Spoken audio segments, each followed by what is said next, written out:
Good afternoon, ladies and gentlemen, and welcome to Final Circle, your one-stop shop for everything going on in the Apex Legends community and with Series E. I'm your host, as always, Y4SO, excited to be here once again after another awesome week of action here on Series E.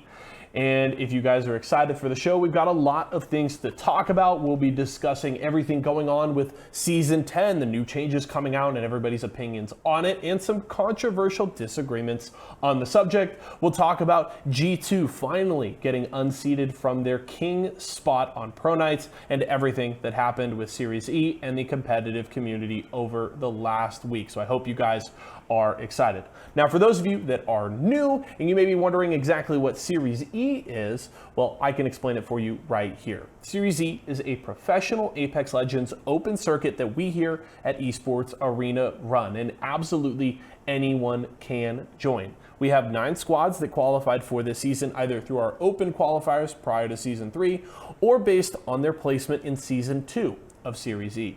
Now, all of those teams have now been drafted and signed by our 9 partnered brands. All of those players now make $750 a month salary, as well as compete weekly for points and prize money every Tuesday against other open squads just like they used to be themselves, and then every Wednesday against some of the best pros from all across North America. If you and your squad want to get in on the fun, make sure to head over to matchareno.com/ESA for a shot at being a future Series E Pro. Now I'm going to pull up our schedule for you guys here, just how everything shakes out on a week-to-week basis. As I mentioned, every Tuesday we've got open night. The action kicks off at 4 p.m. Pacific Standard Time right here at twitch.tv/esportsarena. And then on Wednesdays for Pro Night, same time, 4 p.m. right here. And then Final Circle, this show is live every Friday at 5 o'clock p.m. Again, twitch.tv/esportsarena. So put that in your schedule. Make sure your calendar's filled up. We've got Series E action all week, every week. Now let's talk about Series E from this past week, and we'll start with Tuesday night. It was Applejack's week, the 4th week of the season, and a lot of teams starting to really hit their stride. Last Tuesday, we saw Team Intel with one of the most dominant performances we've seen in Series E history. They were looking to build momentum off of that and bring that kind of performance to this week's open night. Meanwhile, squads like Team Razor and Pringles were trying to catch up and make up for the gap that Intel had built up a week ago. Squads like Pop-Tarts and Cheez-It as well were trying to take the next step and had a huge opportunity on Tuesday night. Let's see how the action played out. Difficulty is they have so many other angles that they actually need to keep an eye on as well. Team Razor, they lost out on Hackulo. They're just playing it out with Thule and Zara Tricky here.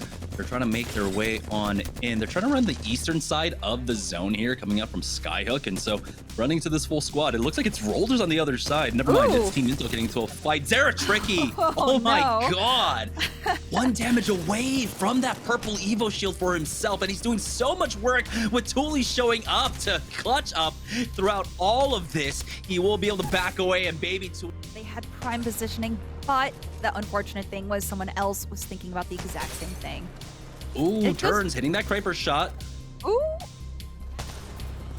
Oh, beautiful Kraber shots. Yeah, but especially against the Kraber user. Hail Mary to try and survive. Game reses, you just really can't. And it looks like this is going to be a full-out fight here. It's the 3v3. We'll see how much did Skittlecakes actually recover there as Verhulst trades a lot of damage with Malice Mamba on the other side. Remember, Malice Mamba used a lot of his utility, pushing 6xZ, so he might not have the same number of barrels. He might not have that Nox Gas grenade as Guppy holds that head glitch angle, but he gets peeked from the left-hand side, almost gets taken down there, but Skittlecakes himself takes a lot of damage down. Guppy's the first one to fall. It's the 3v2 now. Team Intel turning things around, about to finish them off as they push forward here with full control. They're the king of the hills as Turns goes for the peek on out, but Verhulst is doing so much damage with that flat line now, pushing forward, almost getting the 1 clip there, but the defensive bombardment is going to slow things down just a bit as they go for the final peek, and Verhulst taking out Malice Mamba. 1 more remaining. Team Intel come back to take the shield, so they are very healthy going into this if they choose to fight. It looks like Pop-Tart's taking a fight on one of the new POIs. top 3. Here's Sniper Meta dropping down now. The Q going out, narrowly missing, I believe, onto Team Razor as the scan comes out from Team Razor. And the 3v3. So Skittlecakes might be the MVP, might be able to clutch up for his squad. There's the knock. Skittlecakes actually getting one onto Blight, but that gives away his information. And Sniper Meta now want to get revenge for him.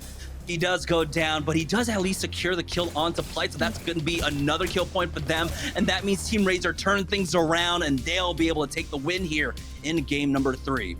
Yeah, Sniper Meta has a really good position, and they just kind of hold monopoly over who moves into the next zone. They just got a knock onto Rakanishu as well. Lion is going to try and get his teammate up, or at least survive with a knock shield, but nope. There is Sniper Meta to finish it all off. Now it's the final fight, 3v2 as Sniper Meta have triangulated them. They'll go ahead and use that Seer ultimate just to finish them off. Duck them with the jump head, and what a beautiful fadeaway. Sniper Meta will get the win here in game number 4. That was gorgeous. Now the duo coming out from that building ahead of them. Hits for the 145. Narrowly missing out on that headshot. Looks like 6xZ's on the back foot as they're just down to 1. Rizuki gets finished off. Lion finally getting a knock there, taking out turns. 2 shots left. Got to make them count. Oh, and he does. Malice Mamba gets taken. Trying their best to survive here as they spot him out on the left-hand side. It's about trying to funnel both the teams in, but there's so many points to get out here that Rakanishu and Z Davis are kind of stretched thin. Good damage out from Rakanishu here with that rampage out, but he is getting flanked out from behind. He does have to be careful. Drops down that bubble in a very bad spot. You can see it's vulnerable to below, and Rakanishu and Z Davis go down. That's going to be BDP to pick that one up. Left in a 3v2 up against Team Intel. Do they finish them off? Duke getting the knock on to Bursty. Verholz now getting the knock as well. It's a 1v2 now, but they don't have shield on the other side, and Team Intel will clutch up for the second win of the night. Awesome games on Tuesday night, and you see once again back-to-back weeks as Team Intel finishes in the top slot once again, just below 100 points there with 98, and Sniper Meta with a couple of familiar names on there grab second place. Meanwhile, Pringles and Razor finishing in 3rd and 4th respectively, trying to close that gap between themselves and Team Intel, but tough when Intel keeps playing the way that they are. Meanwhile, a name that we've gotten used to over the first few weeks of competition, y4SO, not showing up this week. We talked earlier on in the season about Team Lonely fans who qualified based on their placement in Season 2. They showed up to every single week of competition last season, and it helped them lock in their spot for Season 3.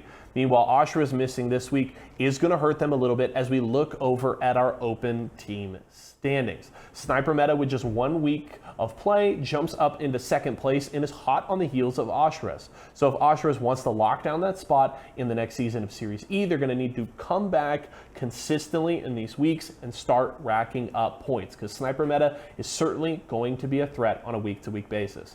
Now let's talk a little bit more about Team Intel. We broke down their single night performance a week ago on Final Circle, and I want to look at what they've done over the last 2 weeks on Open Night. You can see their stats on your screen right now. 113 kills between their 12 games the last 2 weeks on Open Night.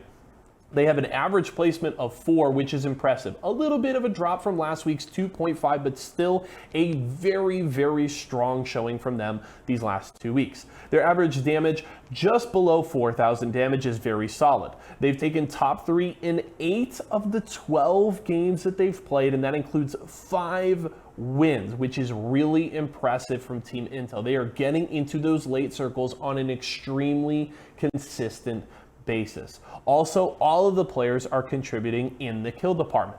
All 3 of them have at the very least 33 kills over their last 2 Open Night performances. So things continue to be the same. We saw 18 kills apiece for all 3 players a week ago, and that consistency continues here as everybody is contributing on the kill front.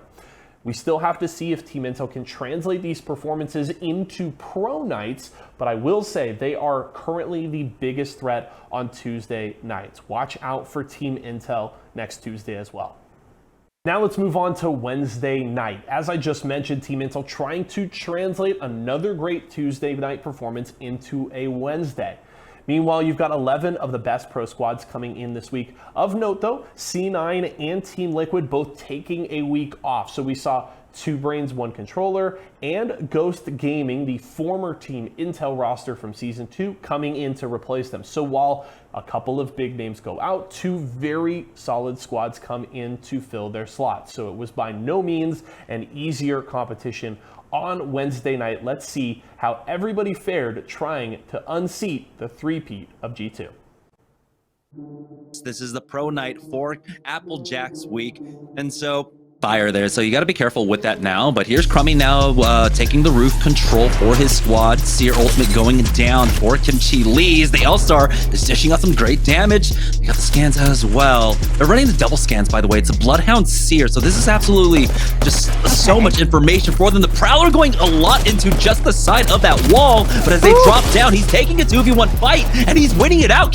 As well as they have it pinged down, but as we join on board with Team Cheez-It here on the northeast side of the map over by Climatizer. They're trying to get Golden back up, but here's the push out into the bubble as Finicky goes ahead and challenges, but he drops the pony. Team Pringles will take out Team Cheez-It. Unfortunate for them that TSM did not do as much damage, and now they might get sandwiched. TSM trying to recover on the right-hand side as Lion goes for that peek now. And they have to worry about the Pittsburgh Knights coming up behind them. They do bubble down as they try to barrel onto Asura, but the defensive bombardment takes out Reps, takes out 2 more. The Pittsburgh Knights do lose out on 1, bringing this down, I believe, to a 2v1. Imperial Hal trying his best to utilize Reps, but he cannot. Pittsburgh Knights will get the first win in game number 1. You can see one of them on the gondola as well as Applejacks find themselves in a fight over by Trainyard right now. They're trading back with Team Razor. Mercy only taking out Cubski before he falls, but it might be down to a 1v2 here as Blueberry's trying his best. No, it's a 1v1 in the deep pocket of Overlook, but it's Xset now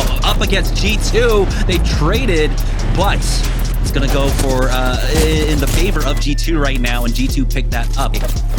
That Seer Q on the other side. Here comes the full sand out from the other side. Sight boom to take out 1, and it's actually Team Rockstar here. As now Kimchi Lee will pick up a number of kills, but he ultimately falls as the third party comes out from TSM. Imperial Hal will come in to clean that one up. We have Hit 2 can try and delay their jump off from this roof. Early bubble out from RKT, and they might want to have held on to that for a little bit longer. Here's the grab lift along with the black hole right on top of G2. No knocks quite yet, but there it is. Results of going down. Lightstar Joe picking that up, and TSM love to see it. They're going to try and push out themselves as G2 pick up 2 kills. Clinical and Lightstar Joe going down. G2 survived to hit top 2, and TSM, they've got to be careful though. There could be a flank coming in as they get the first knock. 303 losing out onto 1. The bubble has been used. They cannot go for the rest quite yet. The R-Star connects, and Hal pushes up with that EVA 8, getting the knock onto Sticks. Well, Pittsburgh Knights did recover, and they're going to look to try and finish off this squad. Big Q coming out from Bronzy there as he pushes forward, cancels that res, and he swaps out positions with Asura and Gildersons. Gildersons already at 3 kills, about to pick up more there. On the other side of this, we do have the Seer ultimate being used by Xset. Nades in now from Reps, at least forcing them out of position, but doing no damage there. It's just pre-angle shots being held by Xset, and that's Snipe Down actually punishing them. He's got the Prowler, he's got the gold mag, so he can pull out that R9 at any moment and just basically have no downtime on these fights. Turns around, will be able to secure another 3 kill points. Here's G2 though on the western side of the map, going up against Team Razor. Now this was the squad that was trying to gatekeeping them, and now it's Team Razor getting punished for it. Zara Tricky and Baby Thule out now. Just 1 player remaining as Designful is on the hunt.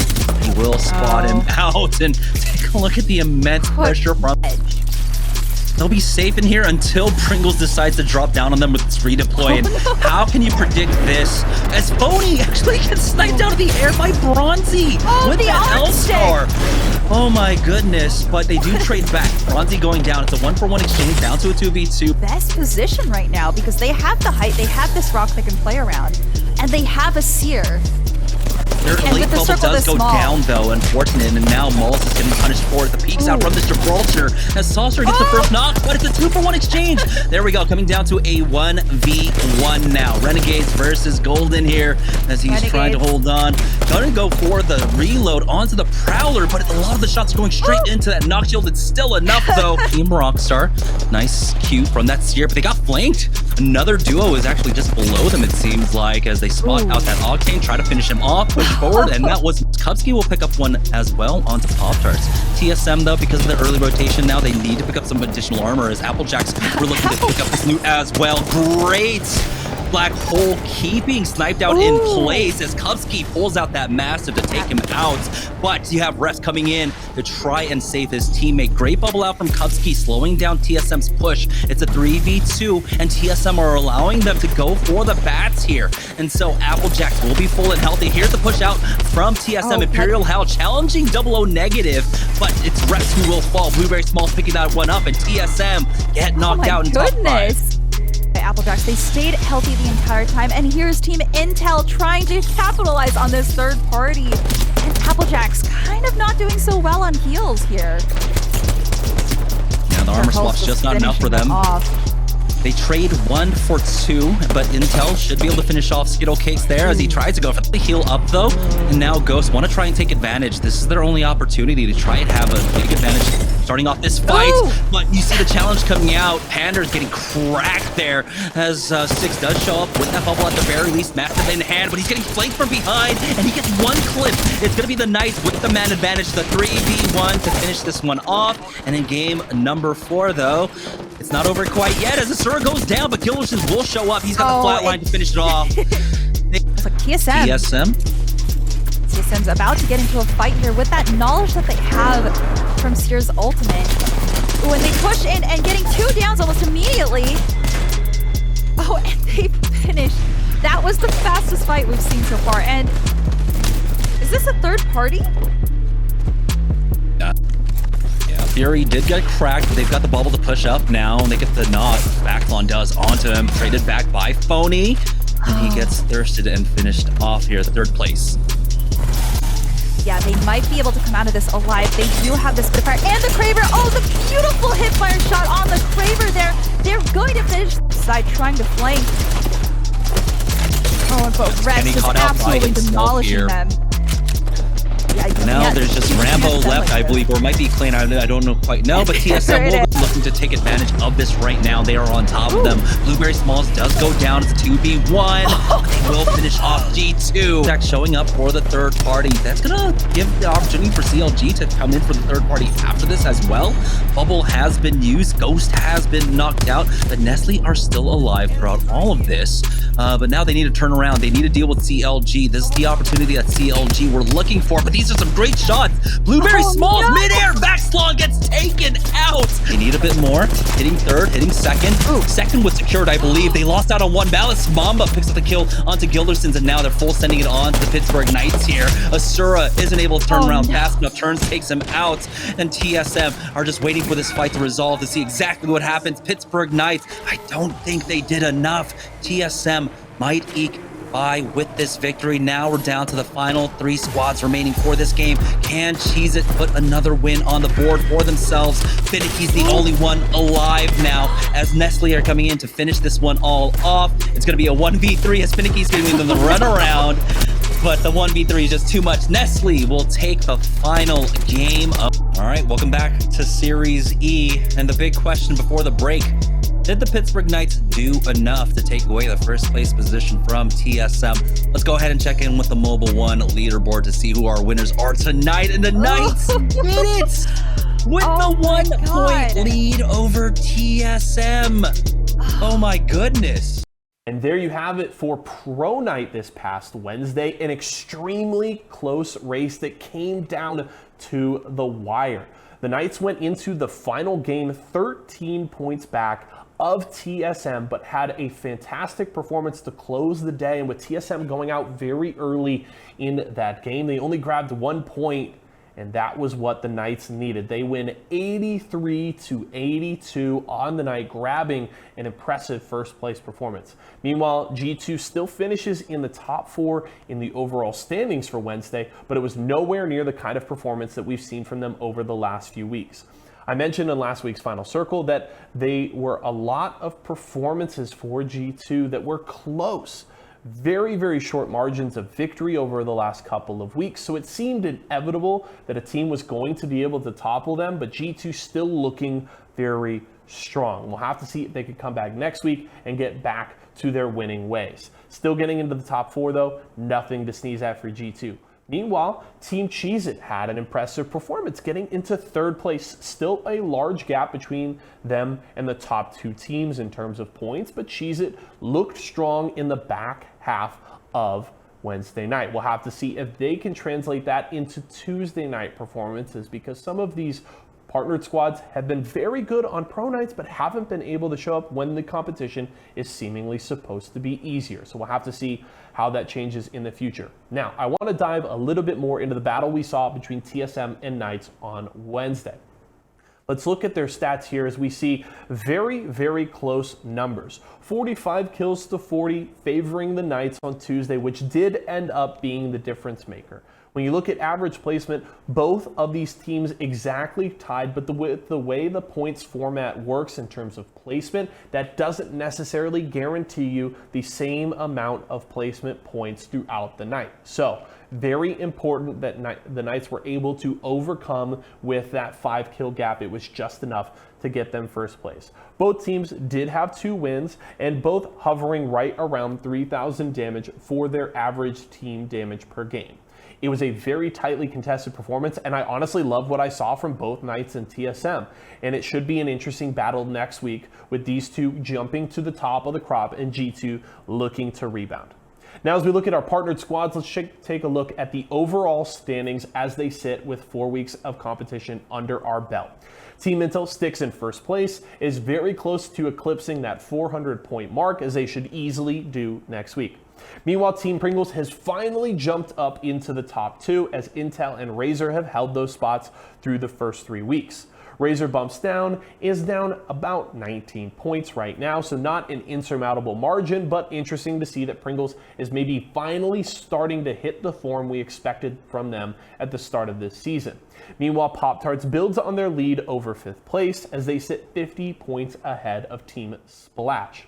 Meanwhile, things have gotten more interesting at the bottom of the standings, if we're being honest. The point margin is not that big between 5th and 8th place. Just 24 points separating Team Applejacks from Team Splash there as well, means that over the next few weeks, things should get really interesting for those teams battling to get close to top 4. There still is a significant gap to make up, as obviously Pop-Tarts has that 50-point lead, but it seems very interesting as we get ready for the second half of the season. Let me know what you guys are thinking about these teams and who is maybe ready to take the next step. Now, as we look forward toward next week's competition, it will be Cheez-It week here on Series E, so super excited about that and curious to see if Team Cheez-It can show up during their sponsored week. They had a great performance on Wednesday. They'll have to bring out more here this coming week.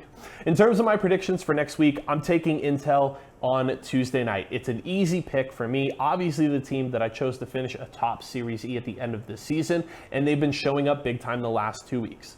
G2 had their 3-peat on Pro Night, and I think Intel is poised to do the same on Open Night this week. So Intel, easily my pick for Open Night. As we look forward to Wednesday, I took XSET last week, and they disappointed me, to be honest, this past week. But this time, I'm going back to an old pick. It's going to be TSM. They've been very, very close, on the verge of grabbing that first place again here in Season 3. We haven't seen them do it in a while after they had that huge run during Season 2. But I think TSM is ready to do it. G2 seems to have taken a step back. The Pittsburgh Knights will be a big competition, but I think TSM is ready to grab their first title of Season 3, so I'm taking them for Wednesday. Make sure to tune in next week. Again, it's 4 p.m. Pacific time on Tuesday and Wednesday for Series E competition. You're not going to want to miss it. And now it's time to say what's up Apex Twitter, as we take our favorite segment here on the show to talk about what the community is talking about. And this week, I want to do it a little differently. It hasn't necessarily been a big discussion in the Apex Twitter space, but I want to look at a thread that Hodsik, the coach for Team Liquid, had up on Twitter. It's an interesting discussion about the banner system in Apex, and I want to hear your guys' thoughts as I'll give my own. But here's what Hodsik said.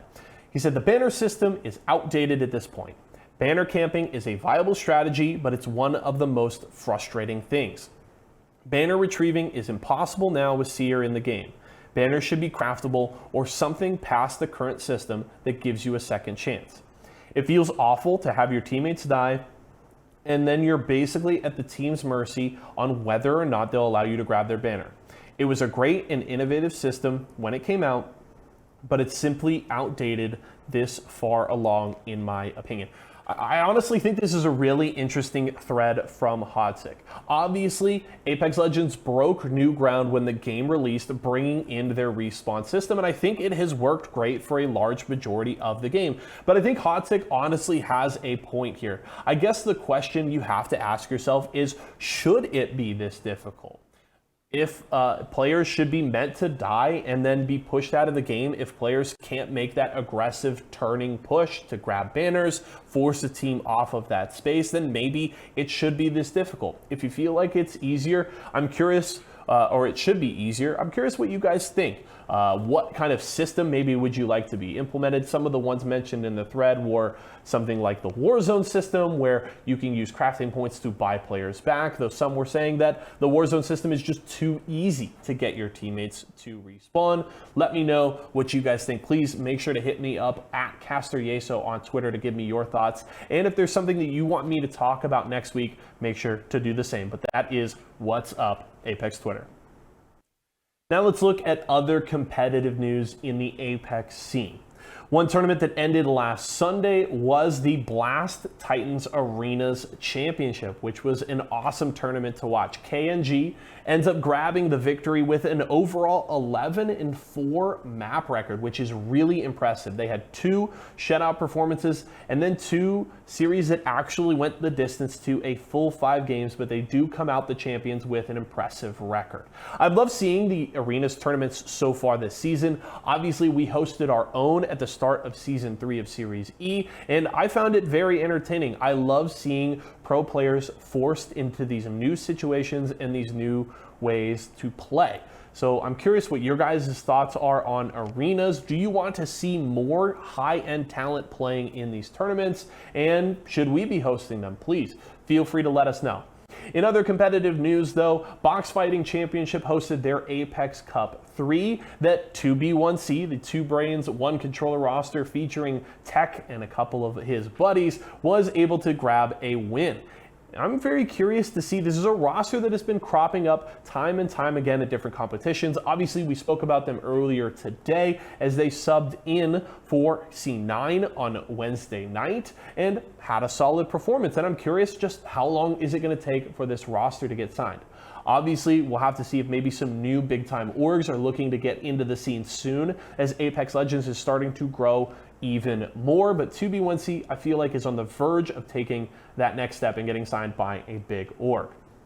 In org news, though, let's talk about the former Obey Alliance roster. They were known as CHR in our Season 3 qualifiers, and they included a member of our former team Splash Squad, Ronnie. He was one of our favorite rats from Season 2, and they had been performing, honestly, very, very well since the end of Season 2 of Series E. They'd had multiple top placings and had really built some momentum, and finally they are getting the recognition that they deserve. That squad has been signed by Premier, so congratulations to them. We'll definitely be keeping an eye out on that squad. I've loved what I've seen from them over the last couple of months, and I'm looking forward to seeing them compete under the Premier banner, so congratulations, gentlemen. Now in just some general Apex Legends news, I want to talk about Season 10. Obviously, last week we were breaking down a lot of the leaks and prospective changes that we were expecting to see when the patch went live this past Tuesday. Now with a few days of competition under our belt and plenty hours of grinding the ranked ladder, we definitely have a lot of opinions on the changes for Season 10. Interestingly enough, a lot of people were underwhelmed when they saw the patch notes originally, but despite that, the reception for Season 10 has been pretty universally fantastic. Players were looking for a lot more changes. They were hoping for Bloodhound nerfs. They didn't want to see a Bloodhound 2.0, which Seer has been referred to as, and they felt like some other guns needed to see some changes in world drops, but in the end, players have really loved what they've seen so far. I want to talk about a thread from PvPX, the coach for Cloud9, as he has been very vocal about his opinions on the season so far. First, he starts off with saying the Rampage, the new LMG, is not S tier. And I personally would agree with him. I've played with it a handful of times. It certainly does feel good, close to mid-range, but it doesn't feel overpowered, interestingly enough. So it's nice to see that with the Spitfire going into world drops, that it wasn't just replaced with a Spitfire 2.0. Meanwhile, he seems to think that Bloodhound is actually stronger than Seer, and this actually sparked an interesting discussion between himself and Snipedown, one of the players on TSM. Snipedown thinks that Seer is just way stronger than Bloodhound, and I think it's an interesting discussion. Personally, I think they have different strengths and weaknesses, but I think Snipedown misses the point when PvPX is talking about how easy it can be for Seer to miss his tactical and how much you lose when you don't hit that ability. You lose so much more information, especially because of the counterplay around Seer's ultimate. I don't think Seer's release has been perfect, but I've certainly enjoyed playing him. He may need some tuning, but we'll have to see how it works out. But I think it is very interesting to see that I would certainly agree that I actually think Bloodhound is still stronger overall than Seer in the current meta. But plenty of Seer did get played in the past week of competitive. We'll have to see how pro players sort that out over the next few weeks.